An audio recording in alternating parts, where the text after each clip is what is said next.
அடடே, ஊரு பெரியவங்களா சேர்ந்து வந்திருக்கீங்க, என்ன விசேஷம்? ஐயா உங்க மேலதான் பிராது கொடுத்திருக்காங்க. என் மேல பிராது கொடுத்திருக்காங்களா? யார் கொடுத்தாங்க? உங்க சம்சாரம் தான் பிராது கொடுத்திருக்காங்க. என்னாலும் பிராது கொடுத்திருக்காங்க.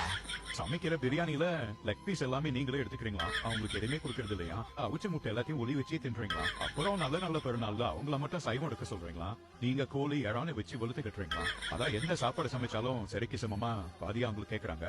கல்யாணம் பண்ண வந்து புதுசுல கோழி ஆடு மீன் எதுவுமே சாப்பிட்டது இல்லைன்னு சொன்னான். வாரத்துல ஒரே ஒரு நாள் தான் கோழி கறி சாப்பிடும்னு சொன்னான். நான் தான் எங்க அம்மாட்ட சொல்லி அவளுக்கு வாரம் முழுதும் கோழி ஆடு மீன் சமைச்சு போட சொன்னேன். அந்த மகராசி எனக்கு கூட ரசத்தை தான் கொடுத்தா. ஆனா அவளுக்கு கோழி மீன் ஆடுன்னு சமைச்சு போட்டா. அட ஏன் சாப்பாடை பிரிக்கணும்? ஏன் பிரிக்கணும்? எல்லா சாப்பாடும் அவளுக்கு தின்னுட்டுமே.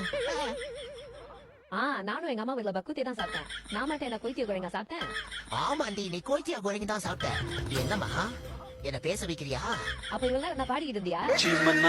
மனசுக்குள்ள பேஜாரு அச்சு பண்ணாரு அக்கறா நின்று போனாரு.